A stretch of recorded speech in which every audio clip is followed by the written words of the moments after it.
Welcome to the live show. I'm talking to this microphone right here. I listen to stuff through that earpiece. I drink tea out of this cup right here. We talk about things related to leadership. What a wonderful world. Sometimes I say things that are funny on this show. Sometimes I say things that make people laugh.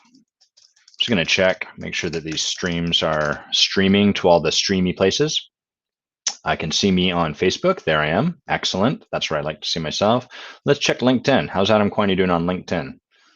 We're showing a live stream. We got any viewers there?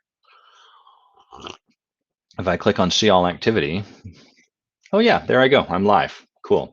With really grainy footage, which is I don't like the grainy footage, but what are you gonna do? Maybe I have to work with that. On Facebook, it actually looks quite crisp and clear. So, and it seems like so I've upgraded this plan. I'm using the platform Restream, which lets me broadcast out to multiple places all at once: Facebook, YouTube, LinkedIn. That's it. Maybe there's more that are available. I'm not sure. I also notice I've got an expanded field of view for this video. It's quite large. So now they tell me, good day, watch this too, Megan. I can feature you. Wha-bam. Here you go. Good day, sir, says Megan. How'd you like that? Was it nice to be featured? Hide that. Don't show that stupid thing. Hey, Megan. What's up, Andrew? Good to see you too. Let's get your name up here too. Boom. You're featured. That's Andrew Mundy right there. Now I'll hide you again. Well, it's a bit of a cloudy day over here, quite overcast, which is a blessed relief because it's been 6 billion degrees because of the heat dome spell that some ancient wizard cast on us here in the island. Not really an ancient wizard. All of us are ancient wizards, and we have used climate change and caused some severe problems, and now we're trying to solve that. In the meantime, it's really, really hot. But not right now. Right now, the temperature's cooled way down. We have a bunch of overcast clouds. It's really kind of nice. And I'm hoping for a bit of rain, just not when I want to be outside.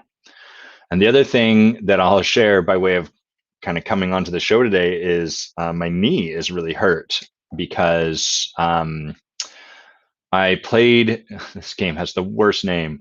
So I'm going to give you a bit of backstory. I'll tell you the name of the game first, which is Pickleball, a game called Pickleball.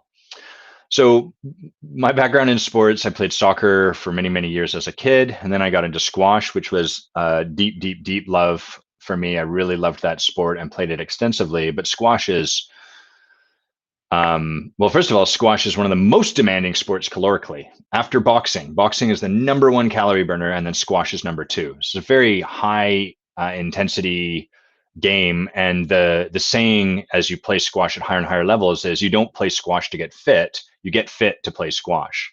So it's not a sport that is particularly kind on your body. And as I age and continue to have a body, I've not let that go yet, my joints, my back especially, start to like really be like, hey, you shouldn't keep doing this.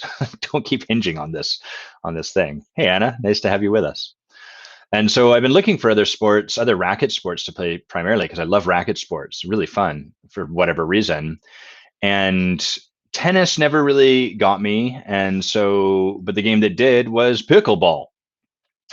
Pickleball is played on a smaller version of a tennis court. And the best way I can think of the game, the sport, is that it's kind of like you're playing ping pong, but you're standing on the table. So the racket is a paddle as opposed to a strung racket. So it's actually like a piece of carbon fiber these days I use, but it could just easily be in wood. You play with a wiffle ball, and then you hit the ball back and forth. And it's actually a pretty awesome sport. The name belies the competitive nature. Like there's actually exercise and a sport involved in this game, as opposed to when I heard pickleball, I was like, fuck this thing. This is a stupid game that you play when you're drunk, but it's not. So anyhow, I went for a lesson for the first time on Tuesday. And then yesterday, my friend Davin and I went to have a hit.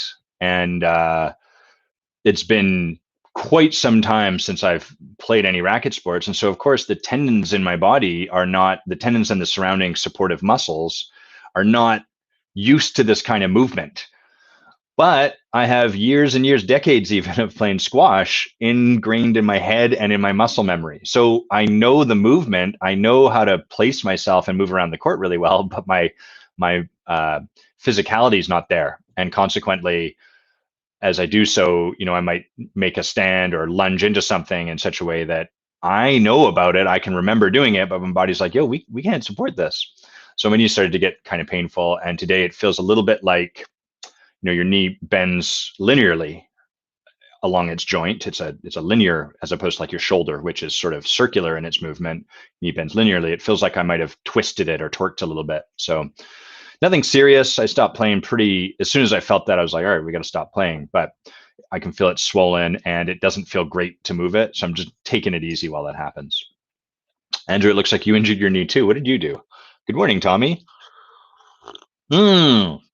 Your son did that guerrilla technique that sons did, where they leave landmines for you. He left a plastic screw on the staircase and it blended in with the stair color. Needless to say, I bailed down a few stairs. Boy, oh boy, kids, hey? The things they put parents through. Megan, who you saw earlier, who I featured, was over at our place, and she and her husband Ian were sharing how when they didn't have kids, they'd see children in public making a huge row and thinking like, what have those horrible parents done to that kid? And now with kids, they think, what is that horrible child doing to those parents? It makes complete sense to me. I have a new game that I'm going to share. This is the part of the show where we share the fun stuff and then we get into the leadership. So if you're here for the leadership, try to have a bit of fun first. And if you're here for the fun, I'm getting that out of the way so you can enjoy this. This is Dale of Merchants. Dale, like Duke of Earl, but Dale of Merchants. This is a new game that I bought. They sent me two. So this one is going as a gift to my friend Graham, who also plays a lot of board games with me. This is a deck builder style game. I'm very excited to play it, and it's very cute. And the premise of the game is that you are one of, I think there's like 15 different factions of animals, cute furry animals, like the sly ocelot, or the sneaky lizards, or the kind, open-hearted kittens. And then you're trying to do something. It's a deck builder style game. If you ever hear me talk about deck builders, those are primarily the style of games that I find the most fun. I really like that. What would we call that? That mechanic in a game, as opposed to like other mechanics that I like would be like resource management games. I find quite fun. So a resource management game, primarily what you're trying to maximize in the game is like, okay, I can put all of my energy, my resources into building new buildings, or I can put a lot of my resources into extracting value from those buildings, or I can put a lot of resources into hiring more people who could then work in those buildings. And you're trying to figure out, like, given where the game currently is, what's the best option and how do I maximize that? So that's another style mechanic in game design that I quite like a lot. Hey, Adam, nice to see you. Oh boy, Tommy's had 2 medial meniscus tears. That sounds fun, but I know it's not. Tear is never something I want to hear. I'm waiting. It cannot be too far off where exoskeleton technology becomes a viable. And I don't know Anno Games. Is that the designer for this? No, this is Snowdale. Tell me more about. Share Anna in the comments. Anna's just asked this, and I'm not totally sure what she means by Anno Games. So share about that with me. I'm really intrigued by exoskeleton technology, which would be sort of something that would fit, loosely around either the outside of your pants, or I guess maybe we all start wearing cargo pants, then we can wear it on the inside, but that just supports your joints a little bit more, so that as you age, it takes off some of the weight placed on your knee and allows it to be part of this exoskeleton that we can wear. And at least in theory, this would be something you could, if we're not yet at the point where we just have robots doing stuff like warehousing, it would be something warehouse workers could wear, and then it would allow them to lift more, because they're not just lifting with the strength of their own knee and their own back and stuff. The exoskeleton can assist them. It can add strength, or it can support them so that their back's not bearing all the weight. That seems to me like it should be quite close, but Andrew asked a really great question. I was going to go into this, but no one asked, and now you have, Andrew, so I appreciate it. And I'm not familiar with Anno Games. I name something that they've made. Oh, is Anno the actual game or the designer? I'll have to check this out. Andrew asked this question. It's not a silly question, it's a great question, which is, what's the difference in a deck builder versus Hearthstone or Magic the Gathering? So Magic the Gathering or Hearthstone. Hearthstone's a digital game. Magic the Gathering is mostly digital these days, but it was originally based on you'd buy cards to build a deck with. So often people think, oh, deck builder, that's like Magic the Gathering. Magic the Gathering is what's called a collectible card game, a CCG. In a collectible card game, you collect the cards, and then before the game starts, you build your deck. So you show up to a game of Magic the Gathering with a already built deck of 60 cards usually.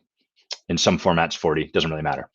So you have your deck, and your deck does not by and large change throughout the course of the game. It's set once you begin the game. Your cards can get used and be discarded. They can return to your hand. Sometimes because of a card you play, they get like put in a special place where they're removed from the game. Sometimes they get brought back in. But the contents of your deck from start to finish largely remain the same. There's nothing new added or taken out. A deck builder is a game where part of the game includes adding cards, like actually building your deck. So in Magic the Gathering, aside from the fact that you build your deck before you start, once the game has begun, there is no element of building a deck involved. That is now finished. Your deck is set in stone from the moment you begin the deck. In a deck builder, a large part of the game comes from building your deck as you go. So the way deck builders typically work is you usually start with 10 cards in a deck, which are pretty crappy. They're not great cards.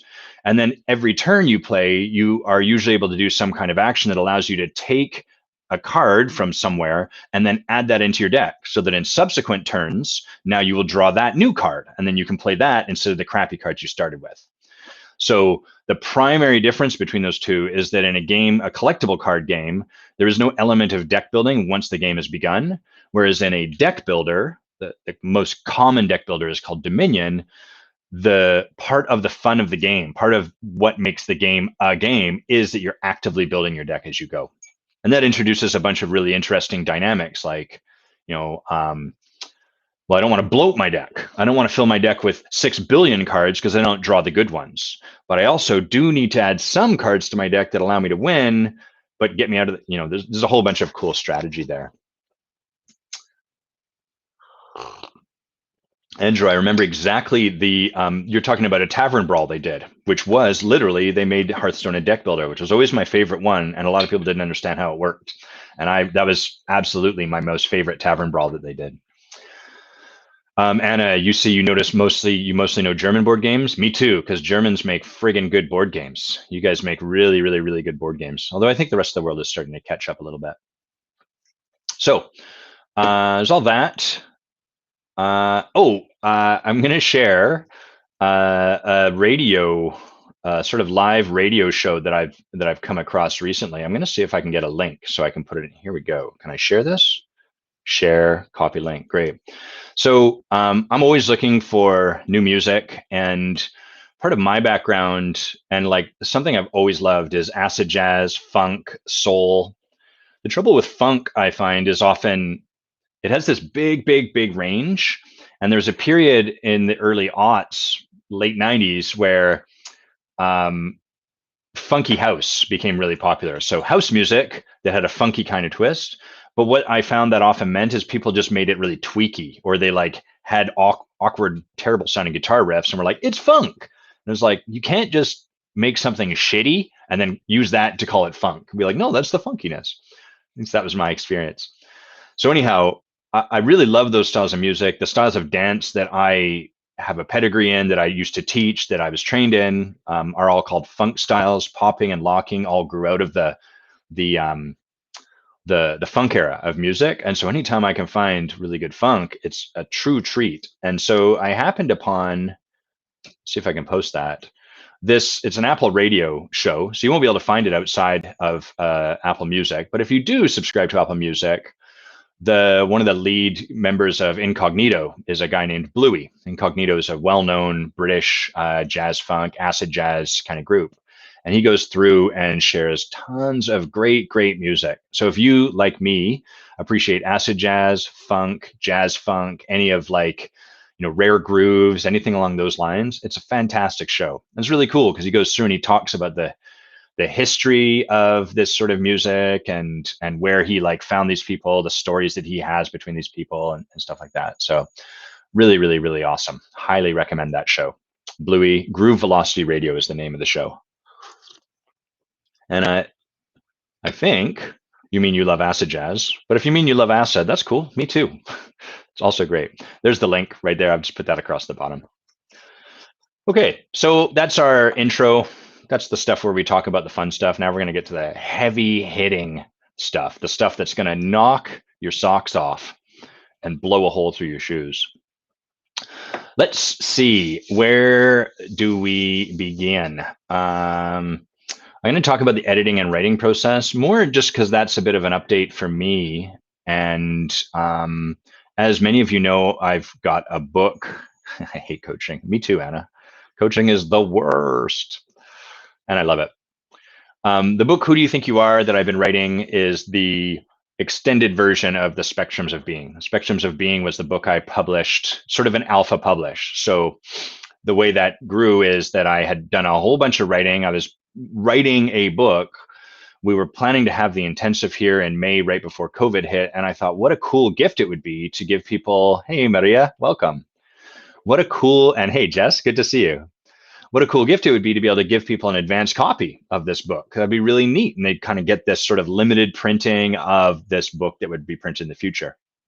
So the Spectrums of Being was born from that. I took everything I'd written and flash published it. Did a very little bit of proofreading, but no real editing. And then boom, off we go. So by and large, it's pretty good, but there's a lot to add to it. And since then, I took everything I wrote and then kind of extended it.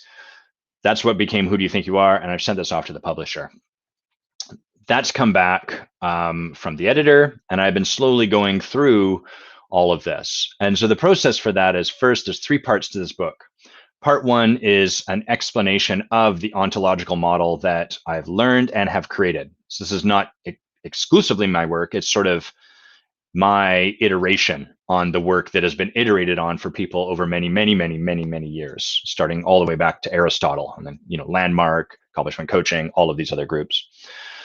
So first, we're creating like a general model so people can understand how this interacts in our lives, how being versus doing, what that even means, how that even makes sense. Because a lot of that stuff, it's talked about very nebulously, and we're like, oh, don't focus on your doing, focus on your being. And people think that means just like going and meditating, or like, oh, I just need to be okay with this, sort of positive thinking, which completely misses the mark. So part 1 of the book is creating a model for all of this, how we operate, how we work. Part 2 is kind of like breaking down 25 different characteristics, different qualities of being. We're going to do one today. One of our topics is choose your own deep dive. So we've got some suggestions, and whatever you guys want to hear, we'll take that into account, and then we're going to step through a quality of being so you can see how all this works. Part 3 of the book is a whole bunch of ways for how to actually put this into practice. So I find a lot of the writing that exists in the world in the realm of coaching, transformation, and ontology, the study of being, fits into one of 2 categories. One category is it's all conceptual. It's all like heady.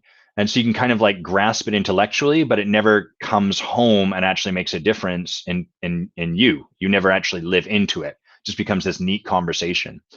And you can experience this sometimes when you're around, I often find this around people that are pretty steeped in Landmark, is they have a lot of distinctions. They can talk a lot about stuff, and they get really, it's almost like they're completely disembodied. So they're this head that can tell you and talk extensively about ontological concepts, but you're like, where's the human being here? So that's one side. And then the other side is that there's not a lot of scaffolding or framework set up so that you can understand why or how this stuff exists. Instead, it's sort of just like, get on the bike, I'm going to teach you how to ride it. So you learn to ride the bike, but you don't have any understanding of like, why is it that I turn my handlebars opposite direction I want to turn just a little bit before I lean into the turn? How I don't understand why I'm doing that. And so with a bike, it's a pretty simple thing we're doing, but with leadership, coaching, transformation, there's a lot more complexity. And so having a framework that helps us get why any of this stuff is the way it is, or how it shows up, or how we work with it, can really be helpful. So I'm trying to bridge that gap. Okay, I've done a ton of setting up, laying the groundwork. Now let's talk about where we're at here. I'm slowly going through editing, and the way my writing process looks is that every morning I have an hour and a half, generally speaking, set aside. And so right now, a lot of that time is spent editing. I've got a ton of edits back from the editor, and I'm going through, I've got 25 qualities, and every day I'm going through each one of those qualities and working, rewriting, doing all that stuff. It's very intense intellectual work. And what's challenging for me is that means I'm not writing. And then I'm not writing means I'm not putting out much content, and that's edgy for me. There's a lot of fears that get driven up, like, oh, people are going to forget about me. The algorithm is going to forget it. Oh, not a lot of people have interacted with Adam's post. It's been a while since he's posted. Let's not put him in front of people. I have no idea if that's true or not. Probably is, but I don't really know. But that's my anxiety. That's my fear, is that if I don't constantly put stuff out there, I will get lost, and then people will sort of lose me, and then I'm nobody and I'm nothing. So none of that has to be true, and it may be. That either side of that is not really the issue here. It's more just for me to notice and to speak into the space that fear is live. There is like a real genuine fear that shows up for me, and that's part of the challenge of slowing down and writing a book, that I find, is that I have to be willing to sit in that fear and with that fear, so that I can then do what there is to do if I want to take this book and birth it into the world in the way I choose to. I could say, fuck it, I'll just accept every edit the editor's made. I'm not going to look over them. I'm not going to proofread it. Done. Off you go to the presses. But that's not going to really be the best expression of who I am and what I'm about and what I'm committed to putting into the world. To really take this all the way across the finish line requires a bit of, I guess we'll call it like stick with itness on my part. Willingness to stay with this. It's kind of awkward. It's kind of slow. I'm afraid I'm not giving people more of what they really want, which is like more writing or whatever. I'm afraid I'm going to be forgotten, and yet this is what I must do. So that's a bit of an insight into my editing, my writing process. I definitely find editing right now the hardest part of this work, because there's no feedback.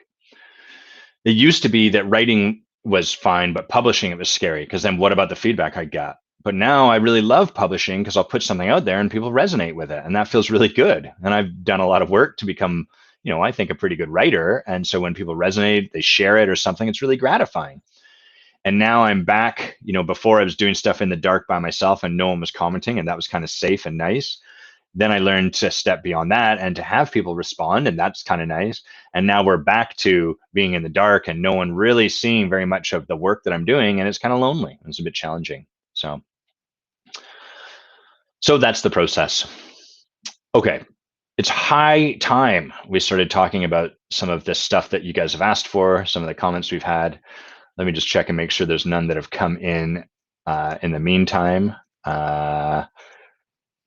One more comment. Great. Okay, awesome. So Jess Bird started with a really great question. I really love this, so I'm going to read it out loud. I can't feature it because I've got it pasted over here, unfortunately. I don't think I can do that. So Jessica says, when I'm given leads, I can serve people and create a successful coaching relationship. And I think what you're asking, Jess, is like, how do I? When I'm given leads, how do I serve people? How do I create a successful coaching relationship? She says, I have no clue how to go from square one of like, here's a random person, to them hiring me. I can't figure out how to be of service to people to where they want to continue the relationship in a paying coaching client relationship. I want more clients. I'm not successful. What are my top tips? Top tips. Andrew very graciously says, join Adam's creating client scores next time he runs it, if he runs it again. I'm not currently running that. That's a great suggestion, but that's okay. I'm happy to elaborate on some of this. I can coach successfully. I can't get clients. Got it. I can serve people and create and coach successfully, but I can't. Is that right? I can't quite read what you wrote there, Jess. INCSNT, get clients. I think what Jess is saying, and you can correct me, Jess, but it's like, I can coach really well, but how do I create clients? So really, yeah, I can't get clients. Really commonplace, most of us get stuck. And this is not purely a coaching conversation. This is an entrepreneurial conversation. And so the first thing people might hear is when we're talking about like, oh, this is a topic for coaches, and I'm not one of those, so it doesn't apply to me. I want to invite you to listen with a broader scope, because ultimately, as coach, what we're talking about here is there's the lane you're comfortable with, and then there's the stuff that's actually a part of that, but you probably don't realize it, that you're not yet comfortable with, and that feels rocky. And then for any entrepreneur, they have to do the same thing. Boy, I love making widgets and giving those to people, but I hate selling them. So how do I deal with that? And even as we get into like levels of leadership, what a lot of leaders will, like people leading organizations and stuff, a lot of leaders will just try to hire people, right? I'll just delegate this to someone. And that is the fantasy that's present in the coaching profession, is like all these people jumping out of apartment building windows to land on top of you and be like, I can get you leads. Just shared right after she'd posted this question on my what topics do you have, she'd gotten an ad that said like bold leads. Nonsense. But so there's a lot, like this operates at every level, where there's the thing we love doing, and then we've got this thing we relate to as separate. And how do we cross the gap? So we could go down a lot of paths for this. I want to provide some pretty simple distinctions for this so that people can understand fundamentally what's going on here. So fundamentally, a couple of things happen. When we have the thing we do, and then over here, separate from that, the thing called selling, that creates a distinction where, I love doing this thing, but I hate doing that thing because this thing is different from that thing. In fact, they're the same thing. Coaching someone is no different than getting to know them and being in a relationship with them and all of that sort of stuff. And the heart of all of this is what I just said, is creating relationship with people. What most people do, I'm going to see if I can get, I'm going to bring up an example here. I was just talking to someone on Instagram just today who is a perfect model for this. Here we go. So what most people do when it comes to selling is, first of all, they have a negative story about it. Creating clients, selling, whatever, they've got a bit of a disempowered relationship to it. And from a disempowered relationship to it, we do one of two things. We avoid it altogether, or we contract, we clench and try to rush through it. Just get it over with. So the kind of prototypical example of that would be the person who just picks up the phone and like bulldozes people, just like, fuck it, I'm just going to call and I'm going to call and I'm going to call and I'm going to get through this. They're doing the thing. So you could be like, oh, they're not avoiding it, but they're not, they're white knuckling through it. And anytime you have someone showing up with you trying to white knuckle through something, that energy comes across to us. We feel it.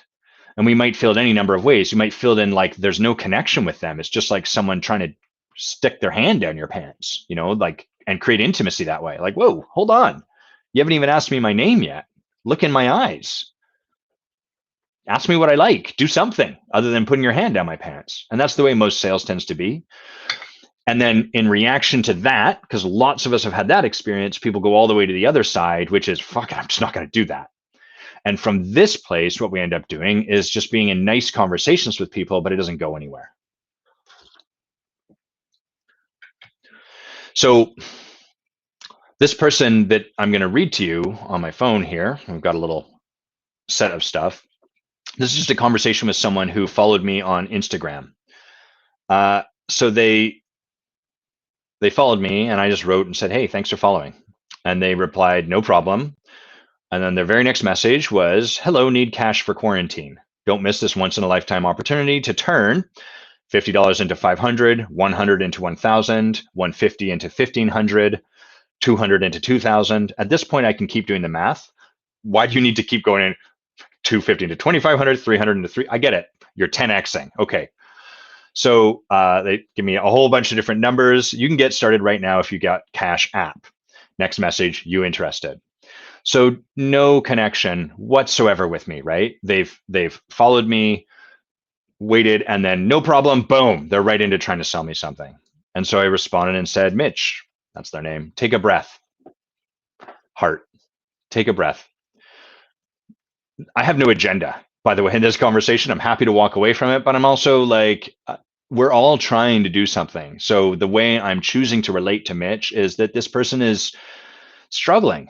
And when I think about it, I imagine someone in some country where maybe they're not as fortunate as we are here in Canada. Maybe they're not as prosperous. Maybe they don't have as many options, and they're doing their best.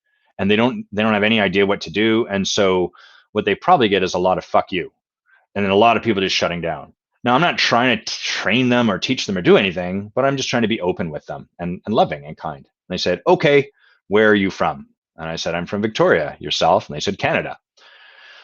Next message. Hey, how you doing? Is there any possibility you may need financial help or just some extra cash? I mean, no harm, just here to help. So if you're interested in making some extra thousands, let me know. Okay. So we get the idea, right? This person really wants to 10x my income. What's missing in all of this is any kind of connection with me. So the only effort they've made to connect with me is to ask where I'm from. And then they've gone right back to selling. So absent connection, nothing can be built on top of that. Connection with someone is the foundation for everything. Now, just like, do I want to give you a metaphor here, or do I just want to speak to it? I'm just going to speak to it. That doesn't mean that all you need to do is connect with people. You can go out and connect with 1 million people, and that will not necessarily lead to clients or anything like that. That will not necessarily lead to sales. So it's not that we only need connection, but before we go anywhere else, we have to have it. It's necessary before we can advance to the next step. So first of all, most people step right over this in their hurry to finish, to get past this thing that they've got a disempowered relationship to, selling. So because they hate selling, they try to rush through it or they avoid it altogether. So the first step is, can we connect with someone? Can we connect with people? And most importantly, can we find joy in doing so? For me, this conversation with Mitch is kind of fun. Not like I want to spend all my days doing that, but like, first of all, I'm not putting a lot of energy into it. And the energy I'm putting into it is like, that's cool. I might get to make a difference for this person. I might not. It's kind of enjoyable to just be a little bit like he's on this path and I'm kind of a combo breaker a little bit. So connection. And can we, as providers of some kind of service or some kind of product, can we find joy in connecting with people? A great place to practice this is at networking events. When people hear this, the first thought they often have to me is like, fuck networking events, Adam, I hate them. Everyone's trying to sell you something, blah, blah, blah. Sure, maybe you're right. That doesn't mean, though, that you can't go and discover joy in connecting with people. So when I'm training people in this art, we'll call it, of creating a really empowered relationship to creating clients, the first thing we want to do is really get a strong foundation in connecting with other people and finding delight in doing it. So there was a point in my life where I had that same story about networking events, like, why am I here? This sucks. I hate this. And so I decided, screw this. I'm not going to play this dumb game of like trying to secretly talk about my business while not and all of that. I'm just going to connect with people. And I found that I had way more fun at these events. And other people seemed to have more fun with me too. And I would do things that didn't really follow the rules of professional networking. Like I'd go up to someone and be like, hello, would you like to professionally network with me? Just ask a question like that. And we would both laugh because it's a ridiculous thing to ask, but it's a combo breaker, right? It breaks us out of the monotony of the ordinary, of the thing we're all doing. So there's a million ways you can find fun doing this, but go to these events and just get curious about people, find delight in getting to know them. This is how we build the foundation for connecting with people. And if we can start to do that, everything else is going to flow much better because we're no longer,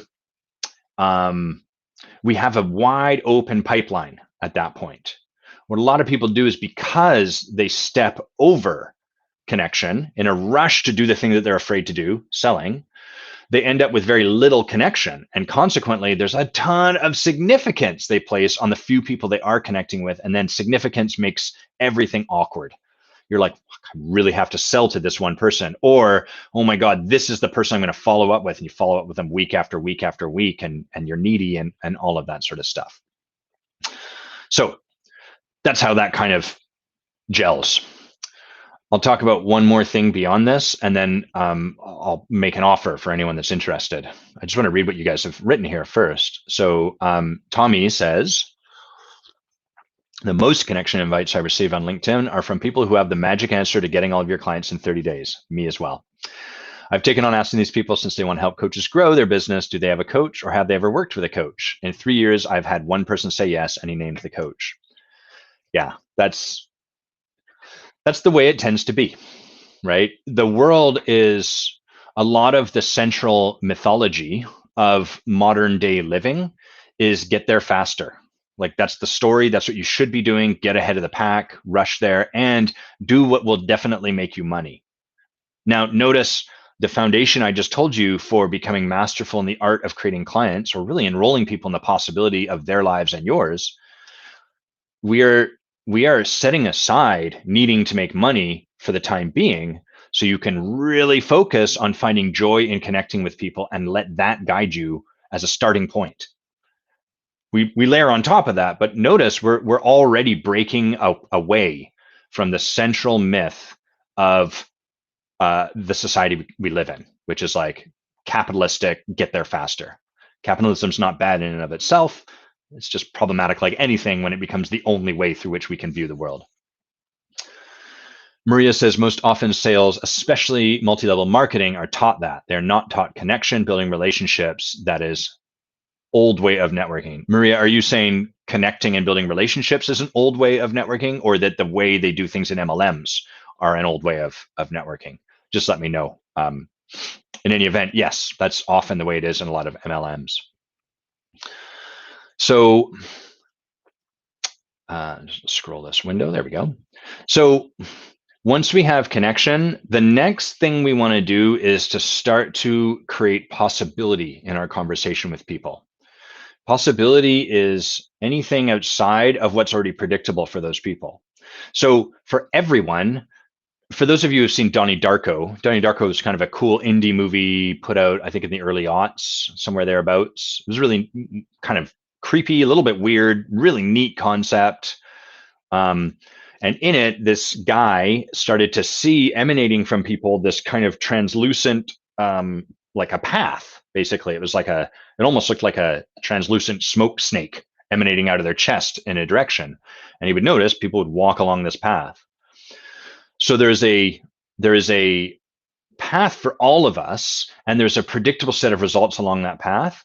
And whether or not they have a conversation with you, they're going to achieve those results. They don't need anything from you or really anyone else in the world. They're going to achieve it anyhow. This is the predictable nature of what people will create. Your job, once you're actually in a connected relationship with someone, is to start getting curious about what they really want to create in their life beyond that path. And so that requires asking questions that take us a little bit lower in terms of the intimacy, or a little bit deeper. And to be clear, the path of creating a client, at least a really meaningful, potent relationship with someone that we're talking about, is a path of deepening intimacy. So every step of the way, we're going to be dropping down into deeper levels of intimacy. And so what we want to do is feel into the person, like, hey, am I actually connected with this person? Or am I starting to like ask them questions like, what are you up to and what's challenging? Have you guys ever had that? Someone reaches out to you on LinkedIn or Facebook or whatever. You say, hey, and they're like, here, let me give you I've got another example here. I get a lot of these. Here we go. So this person wrote to me and said, hi, Visionary. I'm their name, the Visionary Coach. Thanks for connecting with me today. Sending you lots of love and success. Great, cool. Kind of a standard connection. Before I go, I would love to challenge you with this. What's keeping you away from living your best life right now? You don't have to answer, just think about it and decide to eliminate 3 of your bad habits that could really mess up with your life vision.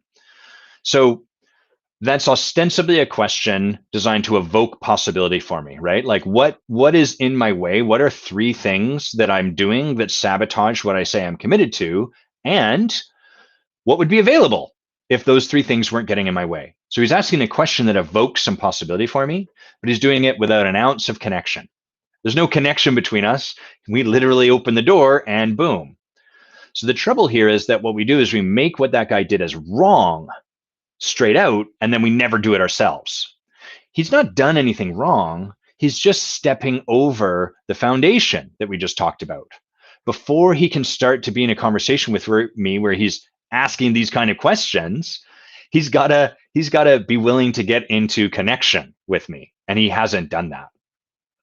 So connect with the person and then start to get curious about their life. And the way that looks is just starting to be willing to listen to your own curiosity about this person. So sometimes people will be like, yeah, I always use this example because I was at a networking event and I met a couple of guys that ran a linen company. Literally, they cleaned linen. And I was like, the first thought I had was boring, foghorn, what a boring job. But then I was like, well, hold on. Like, what brought someone into that business?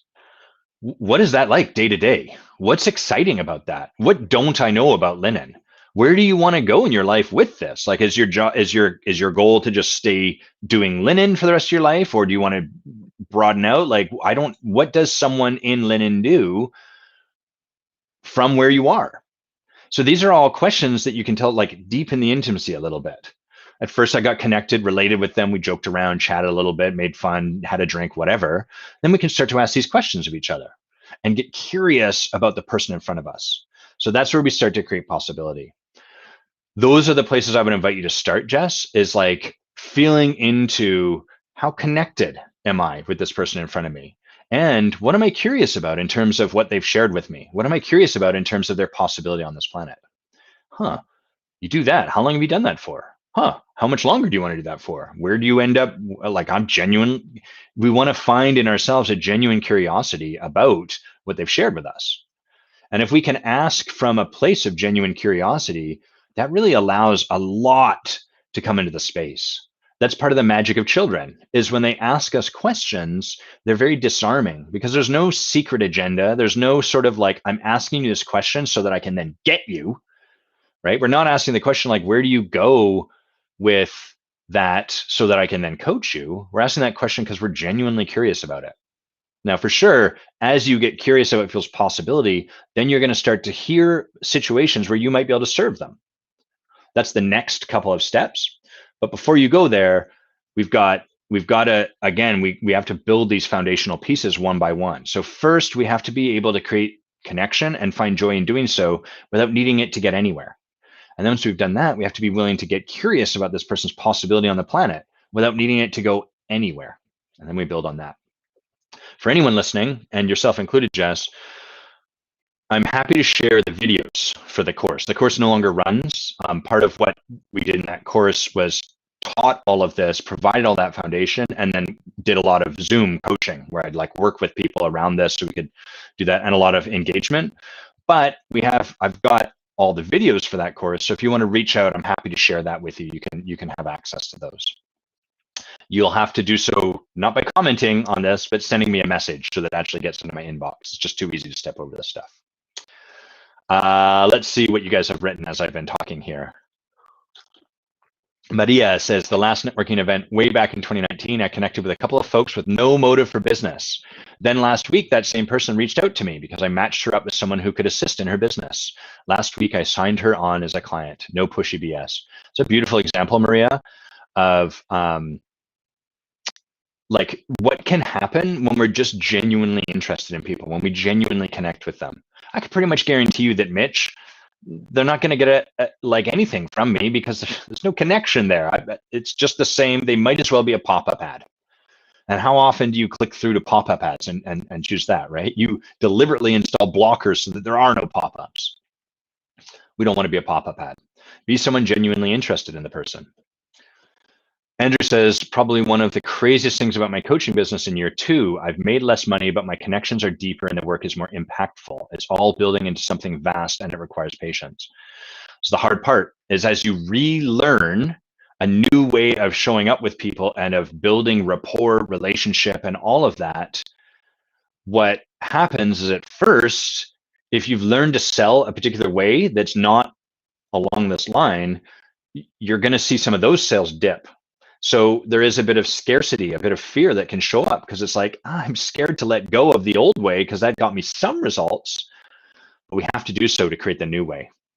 This often happens in sports where someone that's learned to play a sport on their own, we'll use squash as an example, they'll have a swing that they've learned to play with really well. They've adapted their game around a particular swing, but it's not the optimal way to. So maybe they swing with a straight arm. Maybe they come from tennis, and so they don't move their wrist. Whereas in squash, a good stroke, you come through and then you snap your wrist through at the end. That like a whip that allows you to hit that ball really hard. And so those people come into the sport and they can get to this level playing the way they've learned to play, but no further because it's not the optimal way to swing that racket. And if they want to go beyond this, it's really challenging because they have to stop doing what they've done to relearn how to swing a squash racket. So they fall all the way down. They actually get less good initially before they then start to climb and then surpass where they were before. So we have to be willing to lose some stuff if we really want to take on this game of mastery. And that's scary and challenging.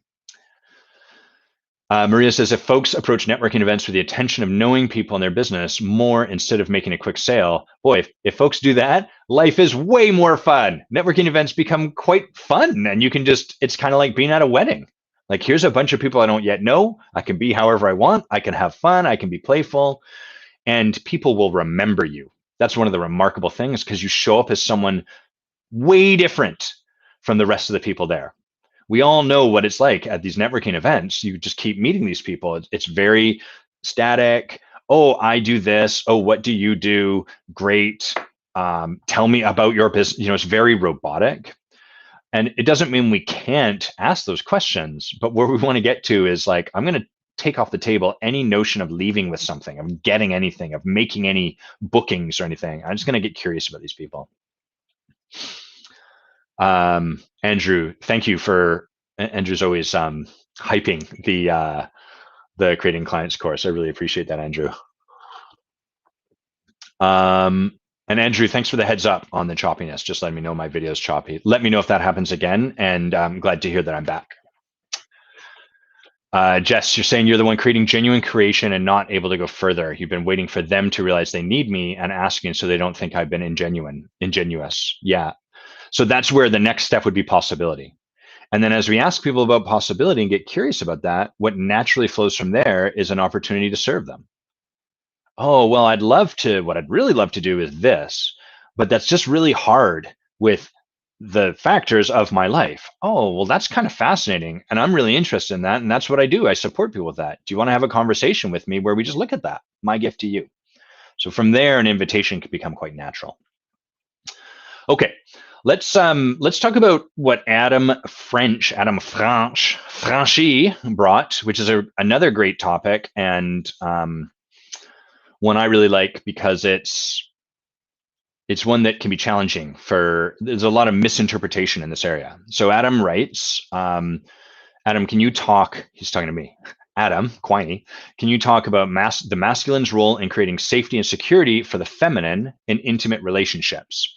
The masculine's role in holding space and remaining present for the feminine without going into the default judgment, shame, staying open and staying present. So we got to set some groundwork here because as soon as we use terms like masculine and feminine, it's going to be sticky. So I'm going to switch our terms and I'm going to explain why. We're going to use alpha to describe masculine and omega to describe feminine. These are two qualities of energy, like the positive and the negative poles on a battery. They're both forms of electricity, but they're also different, like what'd you call that? The chirality, I think is the term, or the directionality or whatever it is that makes them, that they're the same energy, but they're different. Much like the nature of alpha and omega energies universally. So many of you probably heard me lay this out a little bit in the past, but we're going to do it quickly again. Alpha energy is the energetic quality of resting consciousness. It is transcendence and consciousness of the moment. So the alpha energy rises up to transcend and to hold all of it. So it is the emptiness of the universe. It is the void. It is consciousness, and it is also purposefulness and direction. There's a penetrative quality, a linear quality to it. The omega energy, which often is called feminine energy, is the energy of the moment. It is whatever is felt in the moment. There is not transcendence. There cannot be transcendence when you are deeply embodying the omega, because you are immersed in the moment. So the omega energy goes down into the moment. So alpha rises up and transcends, omega drops down and feels and experiences. Neither of these energies is better. Neither of these energies is like, you should have more of this or more of that or anything along those lines. We're just distinguishing two qualities of energy that are almost like primordial. These are kind of like, if you even look in the Bible or places like this, in the beginning there was dark and then there was light created. So the dark was the alpha and the light was the omega. So from there, we can start to look at Adam's question, which is like, he's really asking, I should add a little bit more. People who identify as a masculine gender, people who identify as men or have a penis, more often than not are more embodied as the alpha energy. And people who identify as the female gender, call themselves women or have a vagina, more often than not have more omega energy, that they just their natural state of embodiment. But to be clear, we all have like both of these energies inside of us.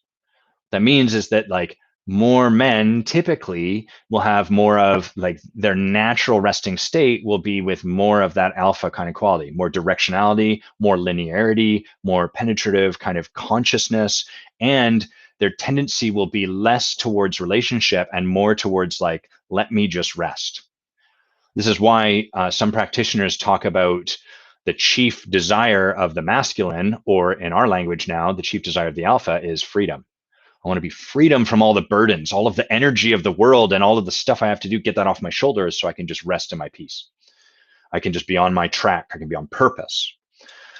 The omega energy tends more towards the moment, towards experience and relationship and dancing with whatever is going on. And yeah, so we've got those two things. So now Adam's asking, like, what is the masculine energy or the alpha energy's role in creating safety and security for the omega? So the trap here is that we hear this question through the lens of what's the man's role in creating safety and security for the woman's role. And the real challenge is that a lot of people take this esoteric conversation, these concepts we've laid out, and they apply it wholesale to man and woman and always on. So we don't have to do anything. I want to pull that apart a bit for us so that we can get a bit more altitude and see this with a little more clarity. First of all, there's no right way to be in relationship. Alpha energy or the alpha practitioner, or put even more succinctly, the person currently holding the alpha energy does not need to do any one thing. I don't need to create safety and security for my woman. That's an option. My woman does not need to dance for me or embody the feminine or anything along those lines. You get to show up however you want in your relationship. The opportunity that is available, the opportunity to step into when we talk about polarity and practice and the yoga of intimacy, is to practice creating polarity with our partner.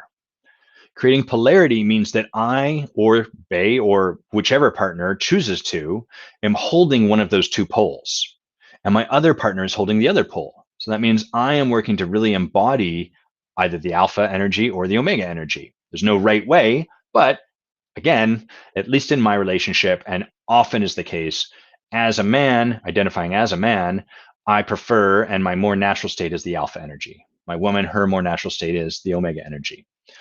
And so when we are seeking to create polarity with each other, that means that I am going to really intentionally be in a practice where I am embodying the alpha. And Bay is going to be really in a practice where she's intentionally embodying the omega, not because it's right, not because she's supposed to, not because patriarchally this is what is the right thing to do, or because of all of the conditioning and programming, or anything like that, but because doing so in a practice allows us to create polarity. Polarity is that spark between the two poles on a battery. From positive to negative creates a current where energy travels. If both of those poles are the exact same, if you have positive and positive, there is no current. It just sits there dead, like a potato. You can't create a potato battery. So first of all, none of this has to happen, but we choose to practice it. So we want to get out of any of this as a must do, a have to, a should, or anything along those lines. So we can really look at the opportunity available in this kind of yoga, this kind of practice. So that then leads us to, first of all, there's a lot of groundwork we have to lay out. I apologize. I don't apologize. This is part of the conversation. If a man decided to, well, let's talk about polarizing someone. So as either practitioner embodies more and more of one part, like one particular energy, either the man embodies more alpha or more omega, or the partner, that will polarize the other person out to the other side.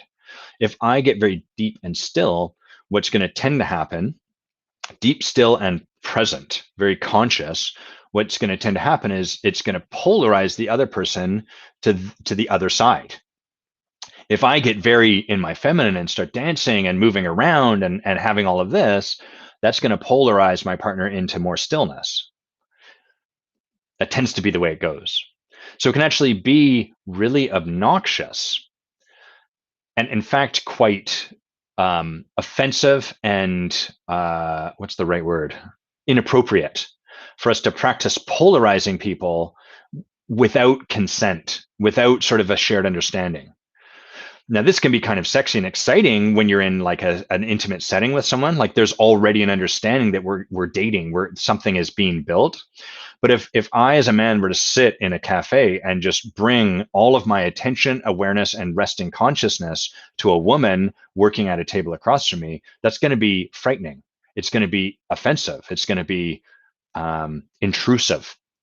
So none of what we're talking about here exists when like this isn't sort of like just go and do this and you'll get all the women in the world and you'll fuck more. Not at all the case. In fact, that's totally off the mark. The opportunity is when the polarity arises, how do we become more artful and masterful in it? So I think I can finally start to answer Adam's question now that we've laid all of that out, which is in the moment when we are creating polarity, what is the role of the alpha energy in creating safety and security for the feminine energy? You can create polarity anytime. And when you're in relationship with your partner, you might have to enroll them in this, or you can just start to, like, as the alpha, you can start to like be more still. Or if you're wanting to embody the omega, you can start to like practice with adornment or movement or like, you know, like singing or feeling the pleasure of the moment, regardless of what your partner is doing. And that's going to naturally polarize them out. The role for the alpha energy in terms of safety and security, which is what Adam's asking about, is that the omega energy needs to feel held. It wants to be witnessed. It desires a degree of container from the alpha energy. Like the universe and stars being born and expanding, they require something to expand into. And what most alpha practitioners, what most men, if we use that term, they have zero capacity to hold space for the omega practitioners' fullness. If we couch this into typical gender roles, the way this looks is that most men complain that their woman is not like feminine enough and juicy enough. But then when the woman starts to express stuff or create a mess or like start to complain, which is every bit a part of the omega's experience of the moment as anything else, the man shuts her down. So stop complaining. All you ever do is complain. It's annoying. Why can't you just be happy? That doesn't provide any opportunity for the omega to just practice, to just express herself. It shuts her down. So what happens is then the omega practitioner closes and gets tighter, and then the alpha practitioner gets frustrated, and we get caught there. So the alpha energy, the person holding the alpha pole, their role, their job is to be still like a mountain or like a lighthouse in the face of the storms of the omega. Allow all of what the omega practitioner brings, and can I be open to it? Can I let it impact my heart while remaining strong and still and sturdy for them? Can I be a trustable man or woman, whatever you identify as? But whoever is holding alpha, what we look for in an alpha practitioner is trust. I can trust this person. I can show them absolutely everything in my heart. I can show them my resentment, my contempt. I can show them my love. I can show them my anger and my rage. I can show them my ecstasy. And I know that they will stand here and be able to receive it and let it in, while at the same time not leave me, not drop me and just let me fall and hit the ground once I've shown them. That's the role of the alpha. And what the omega craves is to be loved and to express love. What alpha wants from omega is love. Show me your fullness. Show me all of you. Allow me to see every last inch of your heart, everything that's in there. Can I see all of this? So I'm not sure how well I'm doing explaining this. These are fairly esoteric concepts. Adam, if you want any elaboration, let me know. The heart of this is that ultimately that is the role of the alpha when you are practicing polarizing and holding space with your partner. The role of the alpha practitioner is to be, how much capacity do I have to be open-hearted and strong-backed? So often when you go to workshops, you'll see men. Typically, the way it goes in workshops is most of the alpha practitioners are men and most of the omega are women. Not because it's right, that's just what tends to be the case. So you see many men, and it's like, we're going to do an exercise where the women are going to share all of their heart, every last drop, and the men are going to receive it, be strong and still, and let it in. And what you tend to see a lot of is, if the women play full out and allow all of this to go, you end up with a lot of men like this. Like, it's kind of like you can feel the clench in their stomach muscles. You can feel the shallowness in their breath. You can feel the grit in their teeth. You can feel their tension. You can feel it in me right now, or at least I can. I can see it. So they receive everything like this, as opposed to receiving it like this, with soft eyes and open heart and deep, deep breath and soft stomach muscles. And that's the difference. It's so subtle and nuanced, but energetically it's completely conveyed. So you end up with a lot of men that they believe they're practicing alpha when in fact they are shut down to the world. So they're kind of like a concrete wall, as opposed to, maybe more accurately would be almost like not like a reed, well, a little bit like a reed, like able to allow that wave to smash into us and to feel it all in our heart. So it's not that we're immovable, or at least unimpactable, but that we will stand firm for that other person we're practicing with in the face of whatever they bring to us.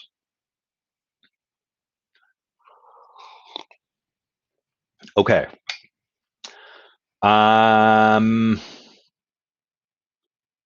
want to distinguish between, I want to talk about dual relationships, I think, next. There's a few reasons for this. One is that we're starting the Forge in 2 weeks, we begin. And so this is a bit of a conversation we look to. And so when I talk about a dual relationship in the context of leadership and coaching, what I'm talking about is any situation where you have a coach and a client, or a leader and someone they are leading, they're developing their leadership. And then in addition to that, you're welcome, Adam, you have an additional, like a side chain kind of relationship. So initial relationship, an additional relationship. Sorry, my nose hair is making me trip over my words. Stop that nose hair. So it's like, a classic example would be me coaching my family member, me coaching my friend, me leading someone, developing their leadership, and then getting into an intimate relationship with them. If you go on coaching message boards or coaching groups in Facebook and you ask the question, should you coach your friends? You'll get a great deal of variety of answers on this. I want to invite people into a powerful way to play in this conversation.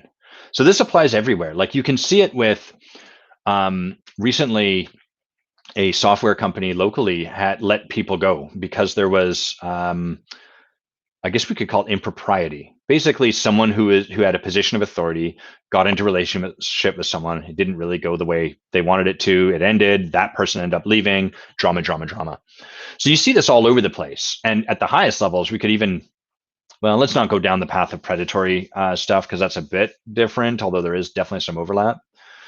But the point here is that when you are coaching someone or when you are developing someone's leadership, you have almost like a fiduciary duty. Fiduciary meaning like a relationship of trust, like a responsibility that you act in a certain way.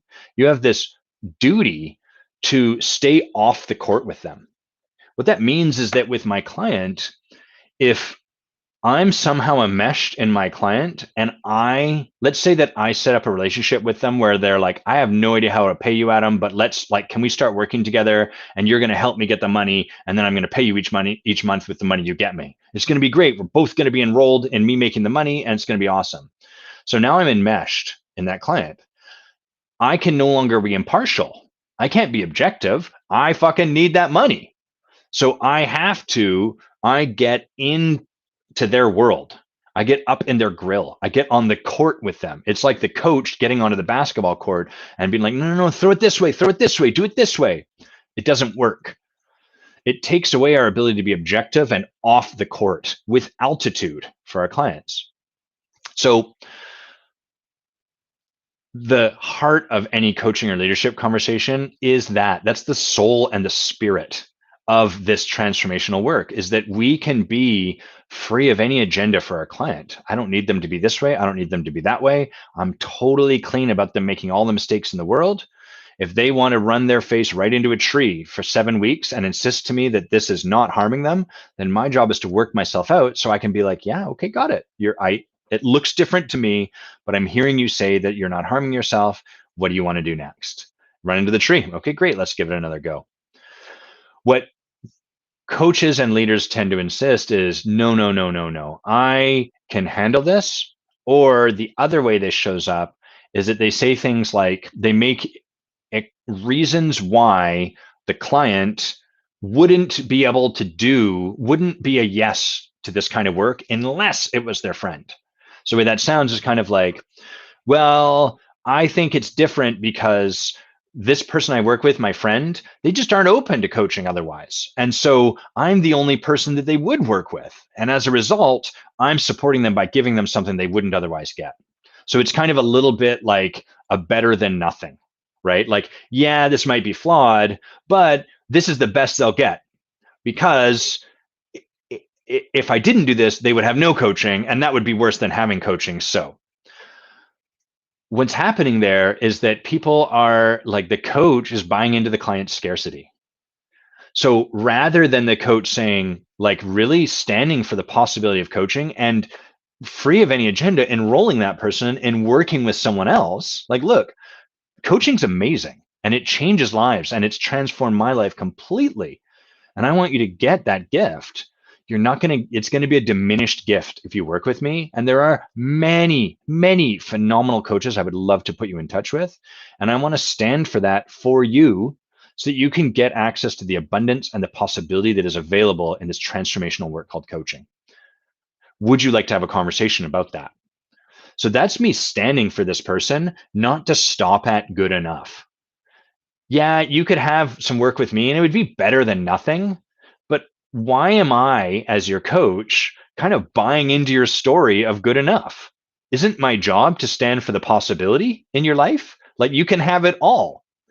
And so hopefully what you can see is that when people make this kind of exceptionality, oh, it's better, they wouldn't even work with a coach if not for me, or the only way, they insist that they're not buying into their clients' limiting beliefs, while at the very same time are doing exactly that. The very relationship is founded upon your buying into their limiting beliefs. So this often happens with coaches that aren't working with their own coach or that are enmeshed in the same way with their coach. And it's self-defeating, like self-contradicting. And so it just doesn't work. And so too with leadership conversations, like this idea, like, it's natural if you're really standing for someone's leadership, you're going to get very intimate with them. And that intimacy, we can often confuse it with arousal or love. Whenever we do the forge, I should distinguish that a little bit better, like romantic love as opposed to platonic love. So anytime we do the Forge, anytime we used to lead coach training with accomplishment coaching, as people stood for each other's leadership, they see each other in a way that is rare in the world. The world is not set up around a conversation about really seeing each other and standing for each other. That's not the way the world operates. It's just not the default conversation. Not wrong, just not the default. And if you go out into the world and try to have those conversations, most people are going to find that pretty obnoxious. They're going to find it kind of like, again, you jumping into intimacy that's not really there. Go ahead and try it if you don't believe me. Go to your friend and be like, hey, I noticed you're doing this thing, and reflect it to them and see how it lands without any prefacing. So in the leadership version of the same conversation, you end up with people that start to become very intimate with the people they're supporting, but then they cross the line and they start to get enmeshed in a relationship with them. And what they can't see is that they're no longer going to be able to stand for that person. They can't, because now, instead of being able to just stand for that person's possibility, there's this complicating factor, a confounding variable, which is the romance. And like, well, if I reflect this to them, how are they going to feel about that? And I know that they're really struggling with their mom and their dog, and they're sad about that. So how can I do all this stuff? And then, it all starts to fall to pieces. Not to mention the complication of the fact that as a leader standing for someone, you have a great deal of their trust imbued in you. Anytime I'm developing someone's leadership, there is a degree of sacred trust that they impart to me. And the way the sacred trust shows up is that there's going to be a point where I can see something that they can't by virtue of their blind spots. And the way a blind spot works is not that you have someone tell you this is in your blind spot and you go, oh yeah, I can see that's in my blind spot. The way a blind spot works is it stops you from seeing that you can't see. Put differently, you're blind to the fact that you're blind. It's not just that you're blind. It's two levels. And so anytime someone says, hey, you're blind to this, you can't see you're blind to it. So you're going to look and be like, I don't think so. I'm checking. I can see everything. Like, even in this moment, you and I connecting with each other, our eyes have a blind spot. Point your blind spot out to me. You can't see it. I can tell you about it. A doctor can show us a schematic with our eye showing where the optic nerve connects and show that there's a blind spot, but we can't see it in our field of vision. We have to trust it beyond what our senses tell us. That's the nature of a blind spot. And so anytime I'm leading someone, I'm standing for their leadership, there is going to be a degree to which they actually have to trust my reflection beyond their own experience in the moment. Now, I'm not talking about throwing out their sovereignty altogether, but I'm talking that there are parts along the journey of transformation where they will have to trust my reflection beyond their own resistance to that reflection. I'm going to point to something and say, I think this is in your blind spot. And everything that they can see is going to say, no, it's not. And they're going to have to trust me over that. Now, my job as leader is to honor that trust, to hold it with reverence and sacredness, and not to insist on it, to let them come to trusting me in their own time. But the point of this is, if you're in relationship romantically with someone, that's a degree of power that then leads to stuff like gaslighting. Because then I can start to be like, well, I think this is your blind spot, and blah, blah, blah, blah, blah, blah, blah. And well, you just don't want to have sex, and that's in your blind spot. And there's an imbalance of power. So it just falls to pieces for so many reasons. So all of this to say, please, please, please, if you are someone committed to mastery in the realms of leadership, coaching, transformation, please really take on dual relationships, not because it's a rule that you should follow. I mean, we could make it a rule and it would be a good rule, but that's a weak reason to follow along with something like this. Please take to heart this notion of stepping beyond dual relationships because of what's possible beyond that. And because you are committed to that possibility for the world, as opposed to following a rule. Don't do it to follow a rule. Do it because you so believe in leadership and transformation and coaching that you are willing to stand for that possibility for everyone and to do everything in your power to avoid sabotaging it. That's how dual relationships work. And that's what I invite you to step into. Andrew, I'm just going to read some of what you shared here. It's been an interesting place to explore lately where I've been challenged to be more flexible in how I'm looking at commitment, financial capacity, etc. As I've mentioned before, you have a certain way of, as Adam, have mentioned before, Andrew says, I've had a certain way of enrollment in my coaching business, and now breaking that down to create something different is quite a thing to sit with. Yes. And the blind spots aspect is fascinating. It's something I see, but don't think I've voiced enough in the conversations I'm having. The really hard part about a blind spot is no amount of talking about it will give me the experience of seeing it. Visually, you and I can talk about the fact that we have a blind spot for the rest of our life until we die, and at no point will it become apparent in our field of vision that that the blind spot is right there. There it is. At no point. So on some level, no matter how close we talk about it, there will be a degree of trust required. There is no getting past that fact. We cannot see that we cannot see. We are blind to the fact that we are blind. And so therein lies mastery, is a willingness to accept that fact and then to seek out and commit to working with people that we trust enough to reflect those places to us. That's really tough. Most people choose out of it, choose not to do it. It takes a great degree of courage to be a yes to that, to choose into that. 11:15. I've got a little bit of extra time today, so let's do a choose your own deep dive. So I asked what ways of being would you guys like to see us deep dive into? I'm just gonna have a quick check here. Okay, so we've got a few suggestions from Andrew and Evan. Thank you both for your suggestions. It's cool. You guys each gave 3. So Evan says power, champion, wisdom, and Andrew says magic, spirit, possibility. Adam, can you elaborate on what you mean there? Breakthrough versus blind spot distinction? Let's see. So let's talk about power. I think power is the one I want to go with. So what we're going to do here is we're going to start with a particular quality of light, and we're going to trace how the way you wind up in life gets created from that starting point. Power is the quality of being. So first of all, let's talk about just that as a quality of being. Power as a way of being, people with the quality of power, they are people, there's many ways that their innate way of being might express itself. So the surface stuff might be just physically, they're powerful. They have a broad physique. There's like just an energetic quality of like power to them. They may have a powerful penetrative voice or like a booming voice. They may be like the shape of their eyes in their face. You can kind of sense like a determination, a strength of, whatever.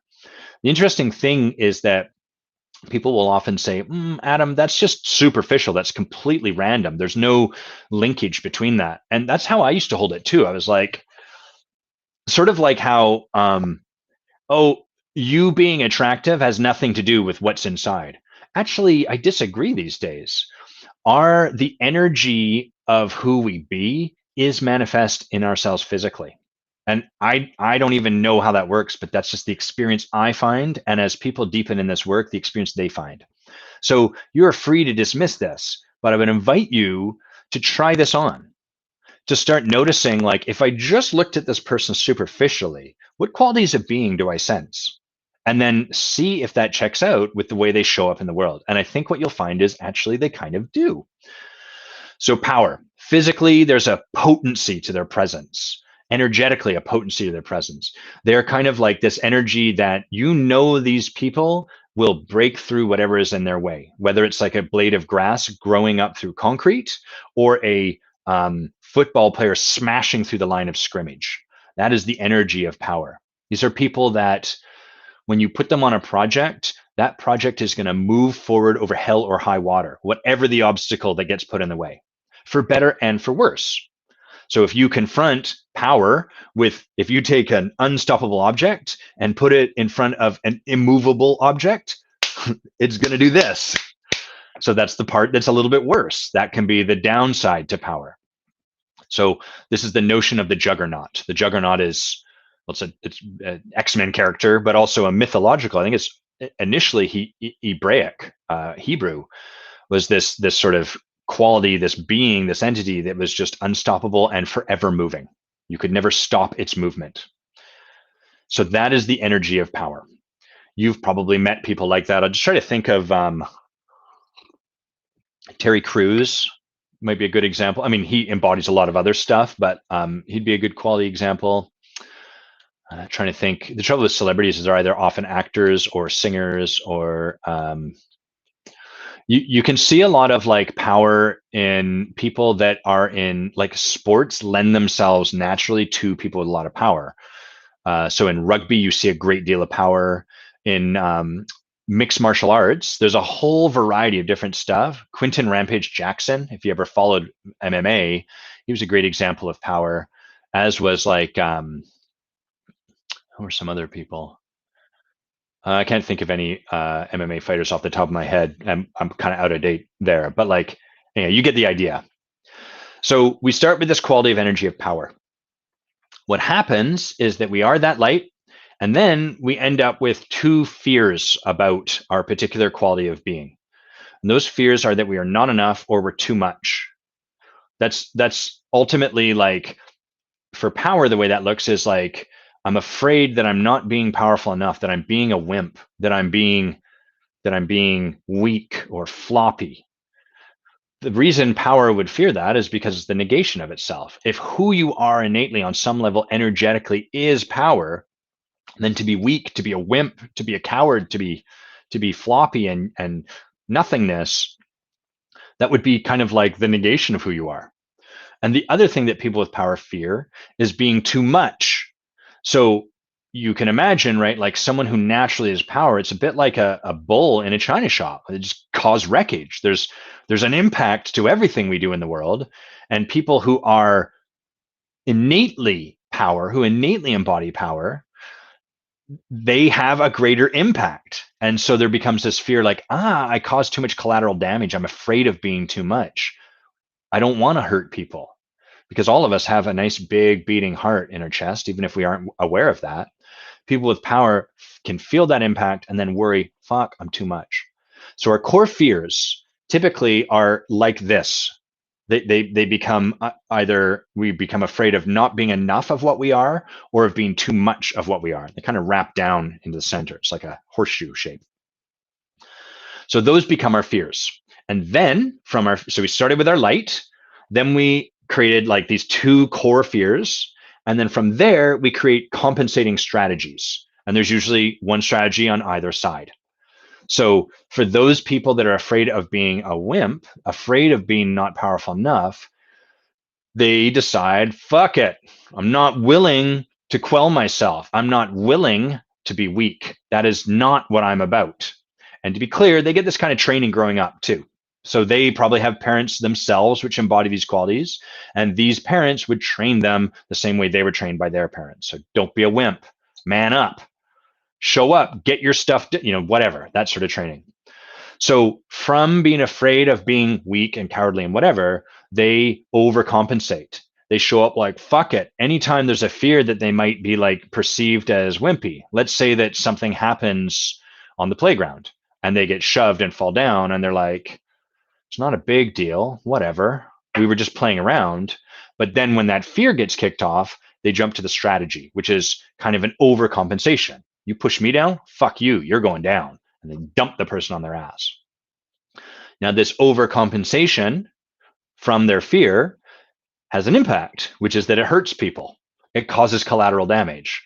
And so, in addition to a reactive kind of like, gotta be super powerful thing, they also develop this ability to shut their heart down so they can be okay with the impact of their compensatory strategy. I'm afraid of looking like a wimp. I'm afraid of not being powerful enough, of being weak, of being puny. So, therefore, kind of unconsciously, when that fear is triggered, there's a compensatory reaction.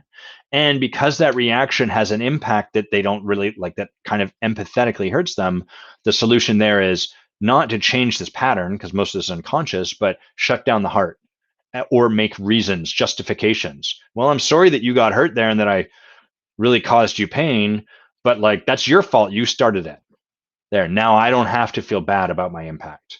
And I reassert my sense of power.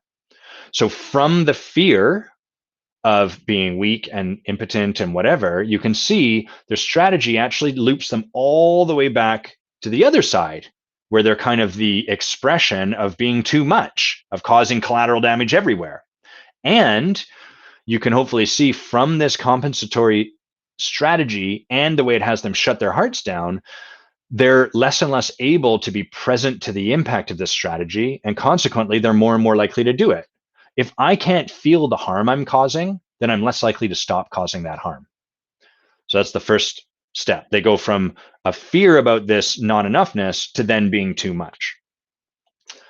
On the other side, we've got this person who's afraid of being too much, afraid of being too powerful. So maybe they were raised by parents that had been trained by their parents to kind of be that gentle giant.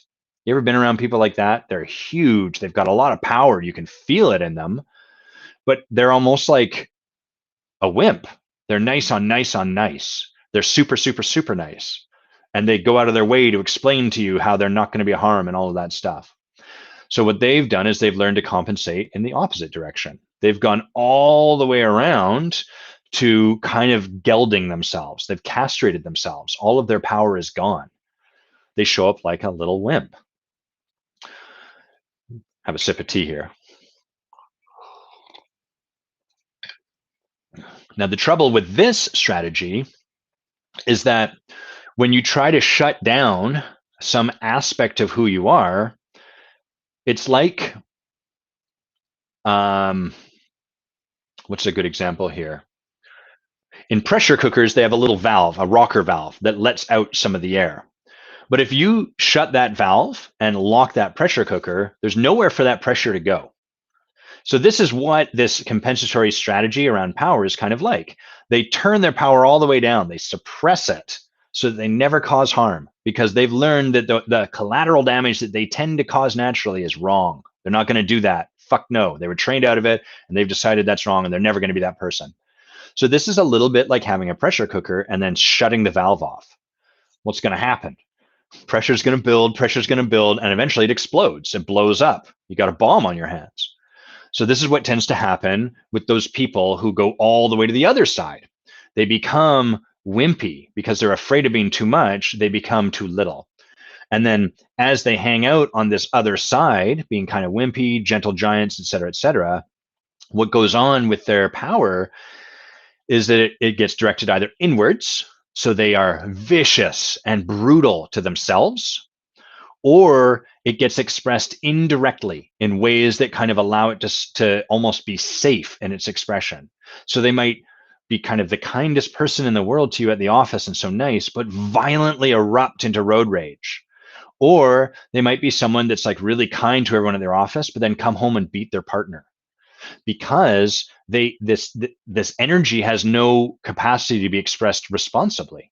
It just sits, gets quelled, gets quelled, gets quelled, gets quelled until they explode into rage, do something horrible, and then from there, that proves the very fear that they have. Fuck, I'm a monster. Look at all this problem. And so then they double down. They try to duct tape that pressure cooker and put a pressure cooker around the pressure cooker and shut the valve on that. And of course, all that does is repeat this cycle back and forth. So you get bigger and bigger and bigger eruptions, and quieter and quieter and quieter and wimpier ways of showing up everywhere else in their life. So you can hopefully see from really innocent, honest beginnings. First of all, from a beautiful starting point, like just the gift of power, what our fear does and how it distorts our gifts and then leads to stuff that's the antithesis of what we really want to be. And the end result of this is like, this is how our fear actually can end up creating horrors. It can create what we would deem evil.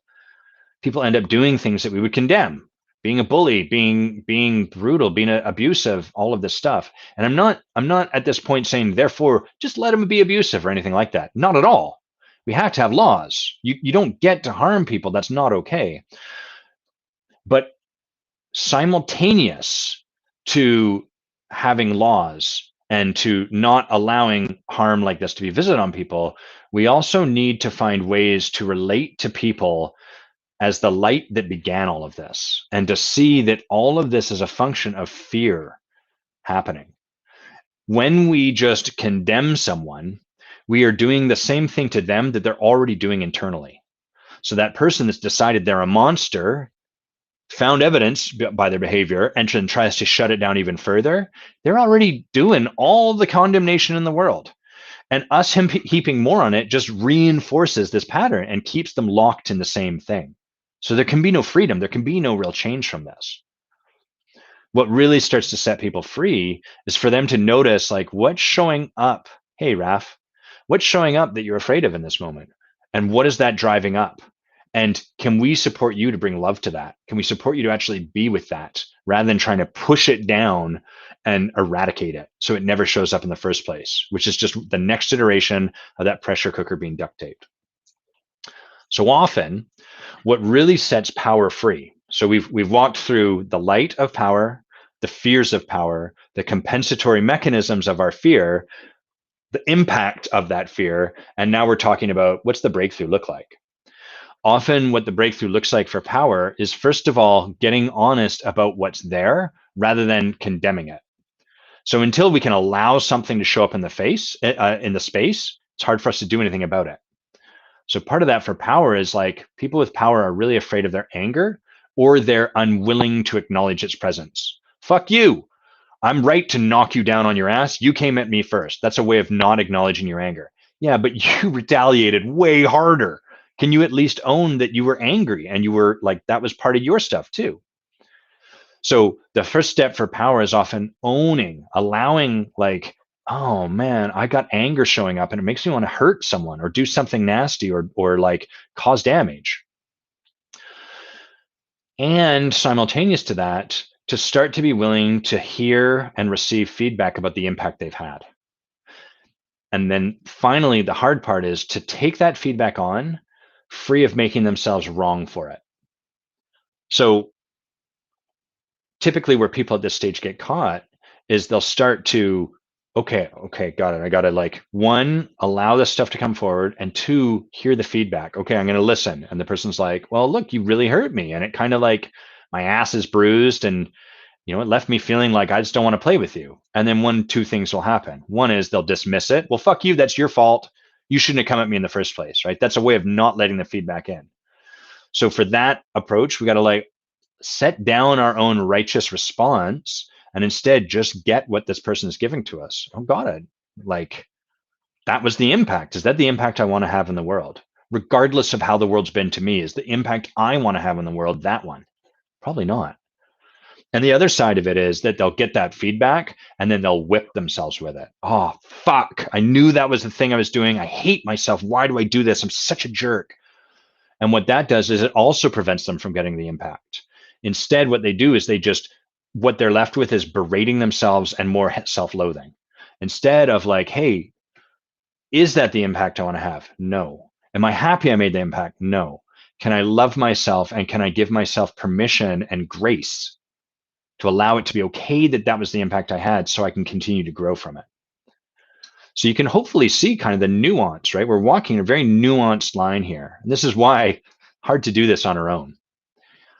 So that's how we get from power, the beautiful quality of power, just such a gift. People with power, you put them on a team, that team blasts through roadblocks. It's really remarkable how we get from that incredible gift to the fears that show up around it, the compensatory mechanisms, the consequences, the impact of those mechanisms, and then how we can get caught in there and the breakthrough that actually sets us free.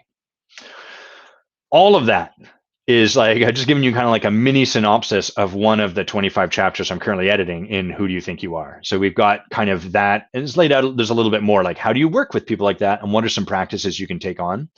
But 25 qualities of being basically laid out that way. And then the surrounding sections of the book to kind of elaborate on this. So,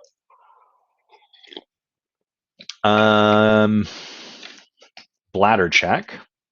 I go a little longer. I think I want to talk, I'm going to just touch a little bit on what you asked for, Adam, which is the distinction. Can I elaborate on, okay, Adam's saying, can I elaborate on the distinction between a breakthrough and a blind spot? Yes, I can. And I will right now, because this is important. Breakthrough is a misused word. people think they're having breakthroughs constantly, and they use this word. It's become jargon.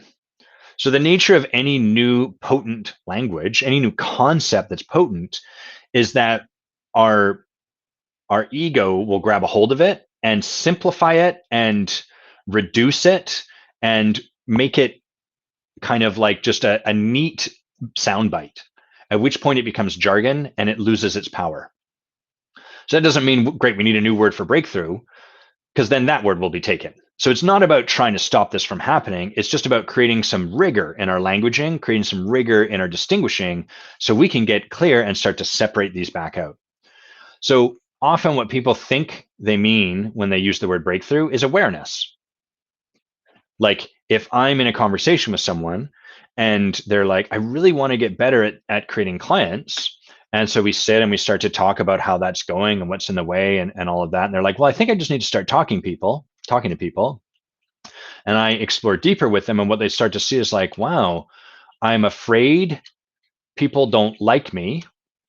And then as a result of that, I either don't talk to people, or when I do talk to them, I put myself down right out of the gates, so that I've kind of like made that okay for them not to like me. And oh my God, I can totally see how, no wonder I'm not creating clients. Oh, this is such a breakthrough. So they've created new awareness for themselves, but there is no breakthrough in awareness alone. Awareness is an essential component. It's an ingredient in the recipe of breakthrough, but it is not a breakthrough in and of itself. Otherwise, reading books, watching videos, and talking to someone for a single conversation and doing ayahuasca would be all you would ever need to do to create breakthroughs in your life, and the world would be transforming constantly. It's not the way it works. It's the hope. In the moment when we have that awareness, it's how it feels, because we have that awareness and we're like, I can't forget this. This is so potent. I can finally see it. Everything's going to shift from here, but not everything will shift from here. I'm going to explain why. That awareness is similar to what people, I think you're talking about, Adam, when you talk about like blind spot. So that awareness is often comes from us finally seeing something in our blind. Oh my God, I've not been able to see this. This is the thing I've been tripping over everywhere for the last like 30 years of my life. I can finally see it. Oh, things are going to be different.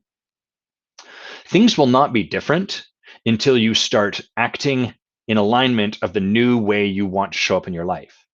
So that person that we just talked about, who can now see, wow, I show up with people afraid they don't like me. First of all, that person gets something out of like the story that people don't like them. Like they don't have to show up fully as themselves, for example, and like let people see all of them and then be rejected there. Maybe what they do is they kind of show up already a little unlikable, and then if someone rejects them, they're like, well, that's fine, it's not really me they're rejecting anyhow, even though blah, blah, blah. You can see this like a lot of countercultures. Goths are a great one. Like when I was going to high school, kind of as I graduated, the goths here became really big, and they'd wear all black hair, face makeup, et cetera, et cetera. What that allowed, or at least what I saw, that there's plenty of good in that, but one of the things that allowed is it gave people the opportunity. Let me come up with a bit of better example that's more personal, so I'm not imputing something onto other people. I can just share for myself. I started going to raves when I graduated, and so I dressed like a raver. I had big ass fat pants, 30-inch bottoms. I wore white gloves because I was a liquid dancer. I wore necklaces and beads that I made or my friends had made for me, and I wore bright, fucking bright colors. And I would show up, and people could immediately reject me for those colors, and then that allowed me to reject them.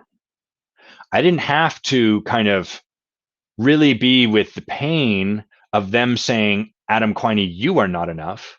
I had a facade for which they could reject me, and that was less painful.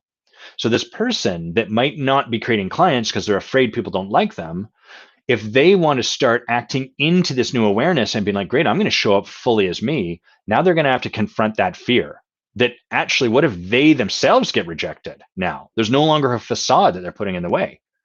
They're no longer preemptively rejecting themselves so that other people doing the same loses some of its sting. Now they're showing up like, hey, this is all of me. And if someone then rejects them, that's really going to cut to the core. So they've got new awareness, but they haven't yet actually lived into it. And that's where the breakthrough happens. And the way that tends to go is that we have the awareness and then we're like, got it. I'm going to start showing up in my life. I'm going to start being a different way. I'm going to start showing up fully present and giving them all of me and letting them have whatever experience they want to have of me. And as you do so, some people are going to reject you because you're not everyone's favorite flavor of ice cream because the world is abundant and some people love what you have and some people won't. In order for the world to be abundant, that has to be true. If everyone likes you, you are in some way blocking the abundance of the universe. Just consider that. If everyone thinks you're awesome, you are actually stopping some of the abundance available in your life and in the universe. So as you practice this new way of being and showing up fully, some of the abundance in the universe is going to confront you with the very thing you're most afraid of. That's the breakdown.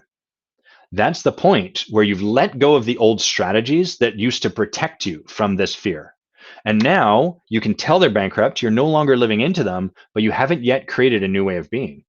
And you're now getting hit in the face with the very thing you are most afraid of, that you set up your life to avoid having.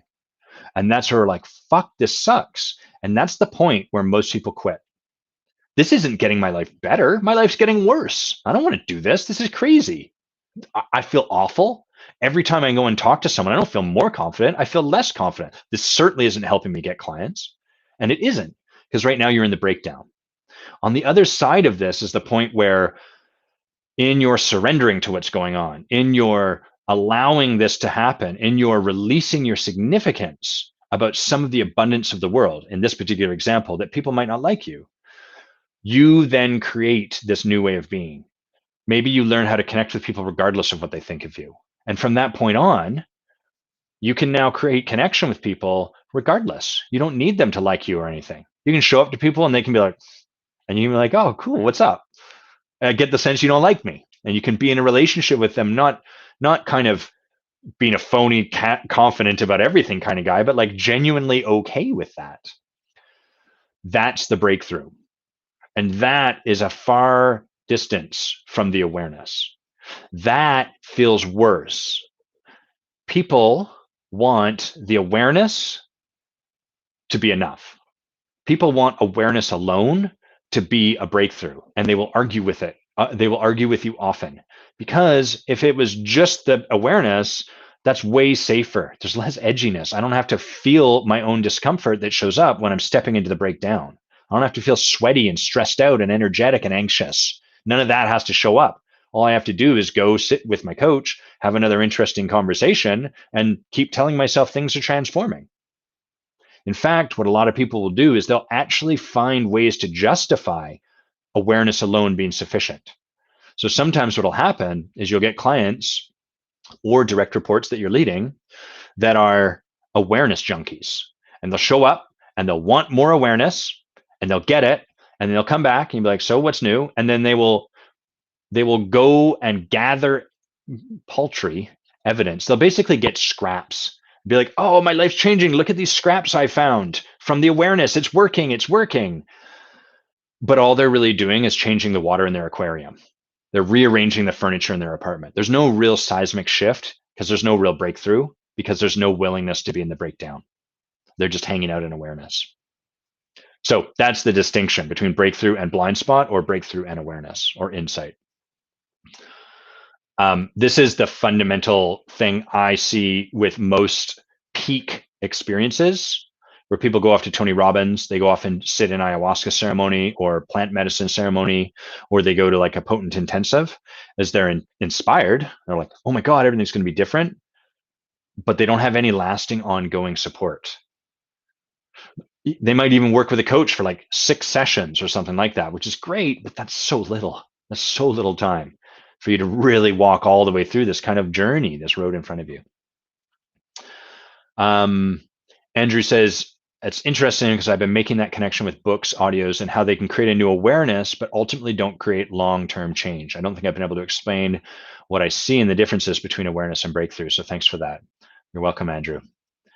And Andrew says, my Facebook group is all creating awareness. Yeah. I mean, it's important that we not vilify that. all of us want awareness. Awareness rules. It feels so good. But it's the booby prize. It's not to suggest that it's wrong or bad. It's just that there's so much more available, and we want to just kind of distinguish, like, awareness is the start, not the end. And so we can start the race and then walk off and go have hamburgers. That's a totally acceptable way to live our life. But many of us are like, I want to finish the race. And so it's really valuable for us to distinguish awareness as separate from breakthroughs, breakdowns, all of that juice. And do not make anyone wrong for any of this stuff. That can be a bit of a challenge for me sometimes, where I'm like, no, stop this. I want to hit people on the top of the head. Come on, get into the hard stuff. That doesn't help anyone. Okay, let's see. What do I want to plug by way of finishing up? The Forge starts in 2 weeks. You can't be a part of it. Too bad if you want to. It's already full. We're already doing that. But we have a waiting list for next year's Forge. There's about 12 people on it. It doesn't mean that they're registered. It means that they have said, hey, when this next opportunity opens, when you are opening the doors for registration next time, can you let me know? So if you feel like, hey, I'd really like to either know about it now in preparation for that, or I'd like to be one of those people that you reach out to and just let me know when that opens up, send me a message, let me know. We're happy to add you to that. And I'm happy to talk at length about that group and put you in touch with anyone that's done it. It's a life-changing, transformational piece of work. And the last thing is follow me on Instagram, connect with me there, and check out my podcast, Get Lit. If you like audio as your format and you find it hard to sit in front of video, which I do as well, all of these conversations get put onto the podcast. So that's Get Lit, Getlit, Adam Quiney. And in addition to these Friday conversations being there, I also do small 30-minute episodes every week, which are usually taking a single distinction around leadership and breaking it down to support you in being a better leader. Love you guys. I hope you have an amazing weekend, and we'll catch you next week.